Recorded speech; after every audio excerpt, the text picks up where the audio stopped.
오늘 여호수아 1장입니다. 1장 1절부터 9절까지. 여호수아 1장 1절부터 9절까지.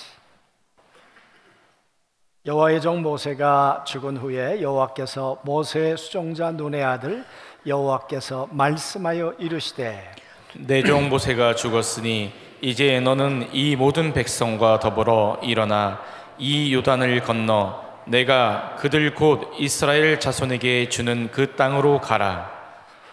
내가 모세에게 말한 바와 같이 너희 발바닥으로 밟는 곳은 모두 내가 너희에게 주었노니 곧 광야와 이 레바논에서부터 큰 강 곧 유브라데 강까지 해초송의 온 땅과 또 해 지는 쪽 대해까지 너희의 영토가 되리라. 내 평생에 너를 능히 대적할 자가 없으리니 내가 모세와 함께 있었던 것 같이 너와 함께 있을 것임이니라. 내가 너를 떠나지 아니하며 버리지 아니하리니 강하고 담대하라. 너는 내가 그들의 조상에게 맹세하여 그들에게 주리라 한 땅을 이 백성에게 차지하게 하리라. 오직 강하고 극히 담대하게 하여 나의 종 모세가 내게 명령한 그 율법을 다 지켜 행하고 좌로나 우로나 좌로나 치우치지 말라. 그리하면 어디로 가든지 형통하리니 이 율법책을 내 입에서 떠나게 말게 하며 주야로 그것을 묵상하여 그 안에 기록된 대로 다 지켜 행하라.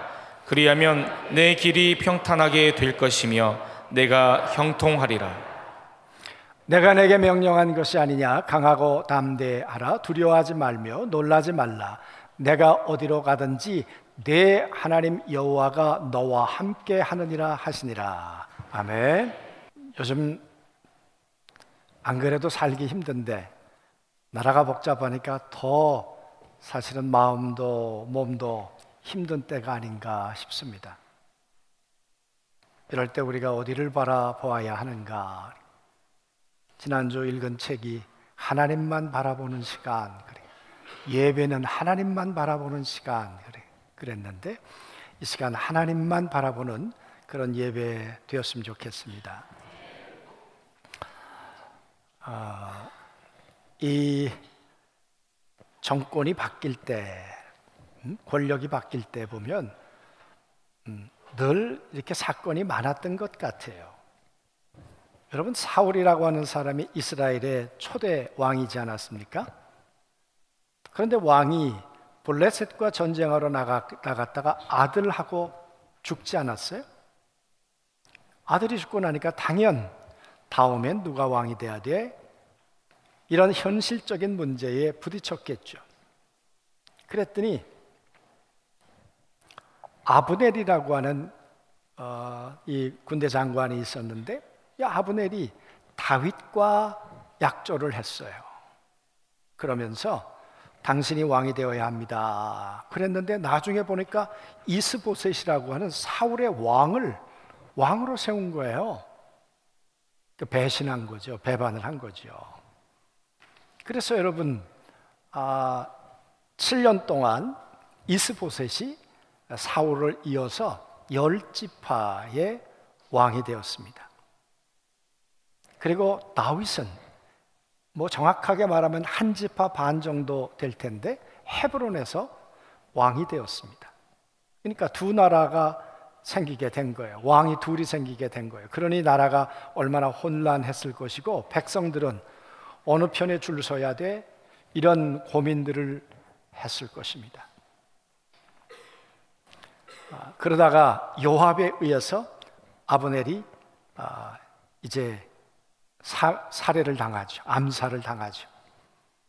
그리고 난 다음에 자연스럽게 다윗이 이제 왕이 되어서 이 다윗이 왕이 되고 난 다음에 40년 동안 이스라엘 나라를 아주 잘 다스렸다. 우리가 잘 아는 이야기입니다. 그러나 한 나라가 탄생이 되고 왕이 되기까지 참 혼란스러웠습니다. 그런 이 왕권이 자연스럽게 계승되면 좋겠는데 꼭 그렇지 않을 때도 많이 있습니다. 다윗이 죽고 난 다음에 솔로몬이 이제 왕이 되었는데, 여러분 그 솔로몬이 자연스럽게 왕이 됐습니까? 아니죠. 다윗이 죽을 때가 되니까 이 다윗의 네 번째 아들인 아나니아, 이 네 번째 아들이 왕이 되어야 한다고 생각하고, 아버지가 살아있는데도 불구하고 먼저 축배를 터뜨리고 그러지 않았어요? 저게 뭔 소리냐 그랬더니, 아니 넷째 아들이 지금 저러고 있다고. 근데 여러분, 하나님의 뜻과 아버지의 뜻은 솔로몬에게 있었어요. 여러분, 얼마나 또 피 흘림이 있는 그 살벌한 일들이 벌어졌습니까? 그러다가 결국은 솔로몬이 왕이 되었습니다. 그래서 이 일천번제를 드릴 때 보면 솔로몬이 이 모든 문제가 얼마나 피말리는 순간이었는지, 이 문제가 다 정리되었을 때 그때 하나님 앞에 1,000마리의 양을 번제로 드리는 감사의 제물이었습니다. 여러분, 참 나라가 안정돼야 되는데 그 혼란 시기에 백성들은 얼마나 우왕좌왕했을까. 하나님은 그 혼란 가운데도 살아계십니다. 그리고 역사를 반드시 주관해 가시는 줄로 믿습니다. 누가 다윗이 왕 될 거라고 생각했겠습니까? 그런데 하나님은 다윗을 왕으로 세우셨어요. 우리아의 아내 밧세바 사이에서 태어난 이 태생적 비극을 가지고 있는 이 솔로몬이 10번째 아들로 태어나서 다윗의 뒤를 잇는 왕이 될 거라고 누가 생각했겠습니까? 아무도 생각하지 않았을 것입니다. 그러나 하나님은 인간의 생각과 다르게 그 일을 하셨어요. 하나님은 역사를 주관하세요. 하나님이 오늘 우리가 겪고 있는 이 혼란을 하나님이 함께 감지하고 계시고, 또 하나님이 방향도 하나님이 분명히 잡고 계실 걸 믿습니다. 우리나라도 생각해 보면 140년 전에, 올해가 140주년입니다. 선교 140주년. 여러분, 그 140년이 얼마나 흑암이었습니까? 혼돈이었고 공허였습니까? 그런데 하나님이 틈입해 들어오셨어요. 개입해 들어오셨어요. 그리고는 그 혼란의 시기에 교회를 세우고 하나님 백성들을, 하나님의 사람들을 세웠어요. 그리고 일제 36년 동안 그 어려움을 겪고 해방을 맞이하게 하고, 6.25 동란을 통해서 남북이 갈라져 있었지만, 그러나 6.25 이후에 하나님은 이 남한에 교회들을 세우고 오늘 전 세계에 선교하는 나라로 우리 남한을 사용하고 계신 걸 믿습니다. 우리 안중교회도 보면 78년 전에 이 땅에 교회가 세워졌습니다. 이 안중에. 그리고는 우리 믿음의 선배들이, 여기 우리 박기서 목사님의 따님이 여기 계십니다마는, 박 목사님이 저 신폭교회, 저 신영교회 곳곳에 자전거를 타고 다니면서 교회를 분리 개척했어요.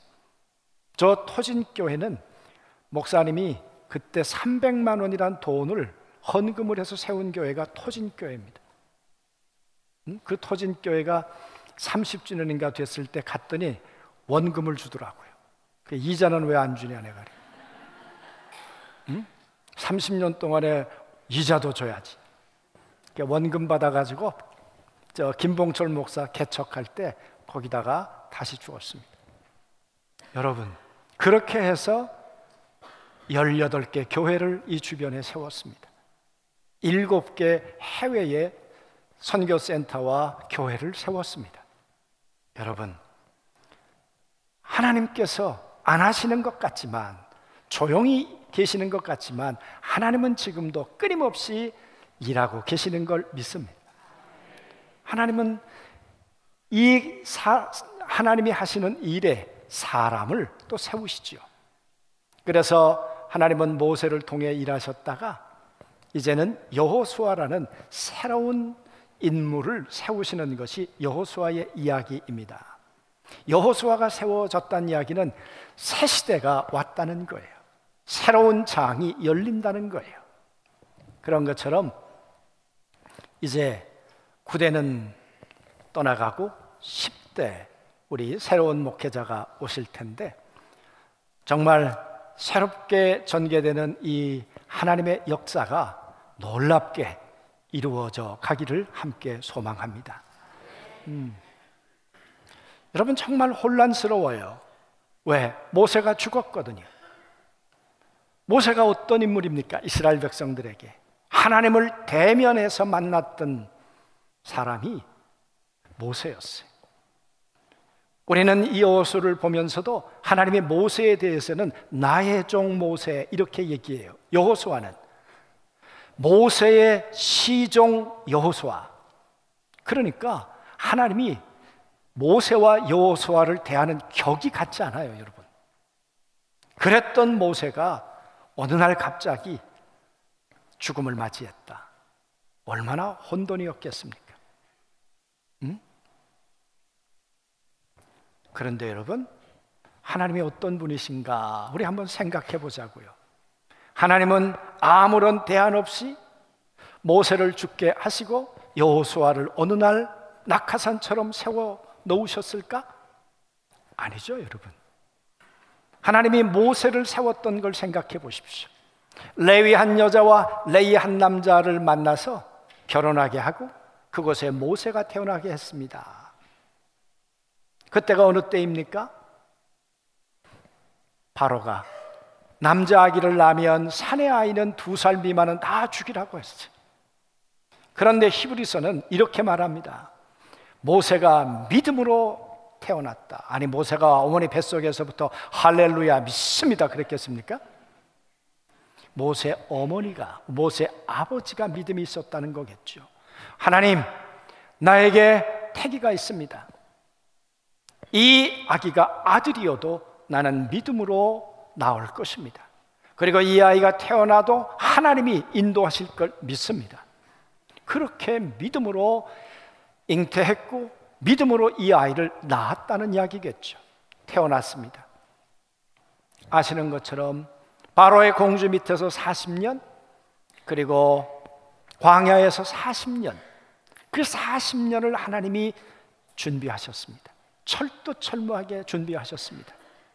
그랬던 모세를 떨기나무에서 다시 부르셔서 이스라엘 백성들을 애굽에서부터 건져내는 일에 하나님이 그를 사용하신 걸 믿습니다.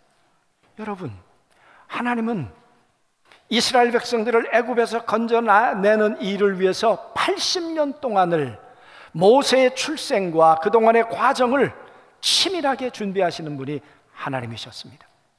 아멘. 여러분 보세요. 다윗이라고 하는 이 한 나라의 임금이 태어나기까지 어떻게 그가 태어났는가? 여러분, 다윗의 왕이 되기까지의 과정이 룻기입니다. 룻기. 그래서 룻기를 용비어천가라고 하는 것입니다. 엘리멜렉과 이 나오미가 모압으로 갔습니다. 모압으로 갔다가 며느리 하나를 얻었는데 그게 룻입니다. 여러분, 다시 베들레헴으로 돌아올 때 룻이 시어머니를 따라왔습니다. 따라왔다가 만난 사람이 보아스라는 사람입니다. 이 둘 사이에서 다윗의 아버지가 태어났습니다. 그리고 그 아버지 밑에 8 아들이 있었는데 막내가 여러분 다윗이었습니다. 그래서 룻기는 다윗이 누군가를 추적해서 말하고 있습니다. 그랬던 다윗, 모압의 혈통에서 태어난 다윗이지만 하나님은 그 다윗에 대해서 계획을 가지고 계셨어요. 그러니까 다윗이 태어나기 벌써 오래전부터 하나님은 계획하고 계셨고 준비하고 계셨던 분이 하나님이세요. 그리고 목동 가운데 있을 때 하나님이 사무엘을 통해서 기름을 부으셨습니다. 너는 이제 이스라엘의 왕이 될 거다. 그리고 고난이 있었습니다. 전쟁도 있었습니다. 사울이라는 장인 때문에 죽을 수밖에 없는 위기를 4번이나 겪고 얼마나 많은 어려움이 있었습니까? 그런데 하나님이 그를 지켜주셨어요. 그리고는 말씀드렸던 것처럼 사울이 죽고 난 다음에 사울의 아들이 왕이 되었지만 7년을 기다리게 한 후에 하나님은 다윗을 왕으로 세워주셨어요. 그리고 정말 이스라엘의 역사 가운데 위대한 왕으로 다윗을 세워주신 줄로 믿습니다. 하나님은 살아계시고 당신의 거대한 역사를 위해서 준비하고 계시는 분이 우리 하나님이신 걸 믿습니다. 여러분, 이 여호수아가 어느 날 우연히 떨어졌을까? 아니에요. 우리 모세오경은 여호수아가 어떤 인물이었을까를 얘기합니다. 애굽에서 나왔습니다. 아말렉과 전쟁이 벌어졌습니다. 누구도 나가려고 하지 않을 때 칼을 들고 나갔던 사람이 바로 여호수아입니다. 하나님의 선한 뜻을 위해서, 하나님의 소원을 위해서 내가 일어나야 한다. 내가 아말렉과의 전쟁에서 앞장서겠다. 이 사람이 여호수아였어요. 12정탐꾼을 보냈습니다. 그랬더니 10명의 정탐꾼이 안 된다고, 저 가나안 백성들 앞에 우리는 메뚜기 같은 존재라고. 그때 여호수아와 갈렙은 아니, 하나님이 우리와 함께 하시면 이길 수 있다고. 가나안은 하나님이 우리에게 주신 약속의 땅이라고. 그렇게 믿음의 고백을 했던 사람이 여호수아입니다. 여러분, 우연히 여호수아가 오늘 모세의 후계자가 된 것이 아니라 그 말이. 그뿐입니까? 하나님께서 누가 후계자가 되어야 하겠습니까? 그랬더니 하나님이 여호수아야. 그러면서 하시는 말씀이 하나님의 신에 감동된 사람이야. 용기만 있고 칼만 쓸 줄 아는 사람이 아니라 여호수아는 하나님의 거룩한 신에 감동된 성령의 감화와 감동을 따라 움직이는 사람이 바로 여호수아였습니다. 여호수아가 세워지기 전에, 모세가 죽기 전에 그에게 기름을 붓습니다. 안수를 합니다. 그리고 그를 지도자로 세웁니다. 그러면서 말합니다. 하나님의 지혜가 충만한 사람. 여호수아가 그런 사람이었습니다. 하나님은 여호수아를 끊임없이 추적하셨고 그를 보고 계셨습니다. 그러다가 하나님이 모세에게 여호수아야 뿐만입니까? 그 여호수아는 모세의 시종이었다. 그 말은 모세의 비서였다. 그 말이. 모세가 저 시내산에 올라갈 때 함께 따라갔던 사람이 바로 여호수아입니다. 모든 사람들이 우상을, 송아지를 만들고 우상을 숭배할 때 모세 옆에 서 있었던 사람이 여호수아입니다. 그뿐입니까?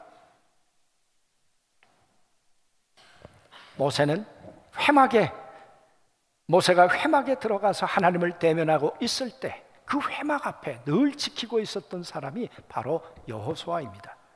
하나님은 이 모든 준비 과정을 끝내고 난 다음에 이제 모세가 없어도 여호수아를 가지고 할 수 있어. 내 마음에 여호수아가 합한 사람이야. 그리고는 여호수아를 오늘 하나님의 이스라엘 백성들의 일꾼으로 오늘 세워주신 줄로 믿습니다. 오늘 2절에 보면 이렇게 말합니다. 내 종 모세가 죽었으니, 죽었다는 이야기를 계속해요. 그런데 죽었다는 이야기와 함께 반대로 얘기해요. 이제 너는 이 모든 백성과 더불어 일어나. 그래. 모세는 죽었지만 너는 일어나야 돼. 모세는 이제는 떠나갔지만 너는 이제는 백성들과 함께 더불어 일어나야 돼. 일어나야 돼. 여러분, 한번 생각해 보자고요. 여호수아가 그 백성들과 더불어 일어나려고 할 때 그 백성들 주저앉아 있었을 거예요. 슬픔에, 낙담에, 그리고 가나안을 들어가야 된다고 하는 이 전쟁의 공포에 어쩌면 주저앉아 있을 수 있었겠죠. 그때 여호수아에게 일어나, 저들도 함께 일으켜 세워, 그리고 함께 가야 한다니까, 더불어 가야 한다니까. 할렐루야, 아멘. 그런데 여러분, 여호수아를 한번 생각해 보자고요. 이 40년 동안에 이스라엘 백성들의 모든 걸 알고 있는 여호수아 입장에서 아멘 하고 동의할 수 있었겠는가?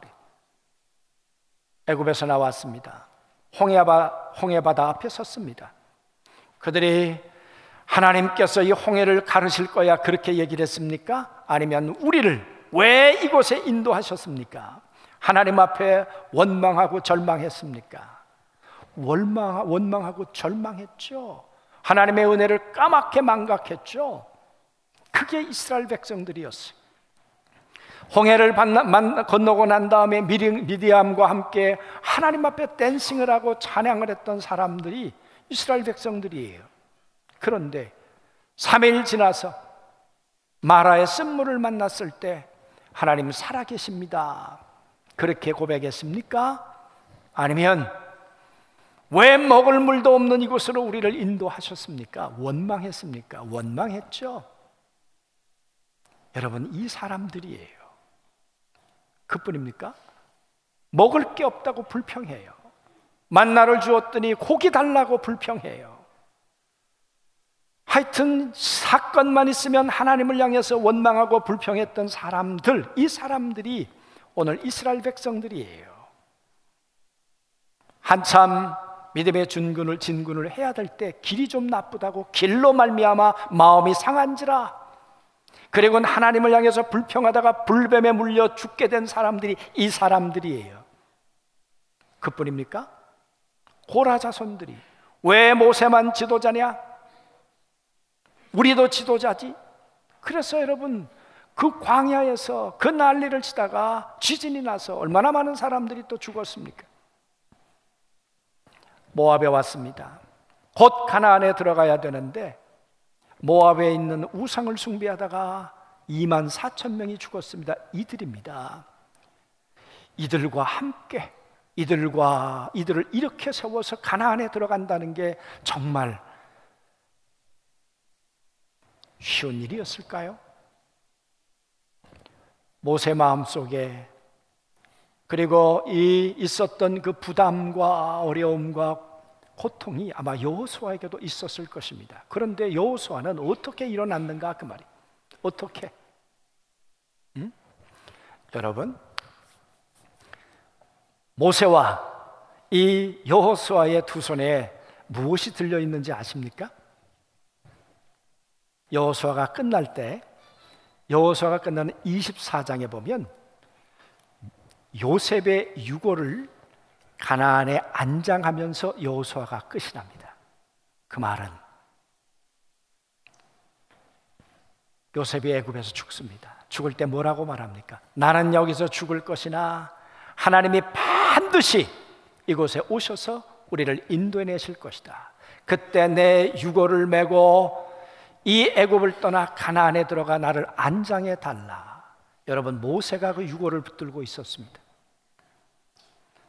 허공을 붙들고 있는 것이 아니라 하나님이 요셉과 함께 하셨듯이 하나님의 언약을 신실하게 지켜주시는 하나님인 걸 믿고, 인간은 배신해도 하나님은 우리를 배신하지 않는 하나님이신 걸 믿고, 우리 믿음의 사람 요셉은, 믿음의 사람 모세는 그 하나님을 붙들고, 하나님, 내가 끝까지 내가 이 믿음의 행진을 계속할 것입니다. 그랬던 사람이 모세였다 그 말이에요. 사람을 보면 낙심할 수 있어요.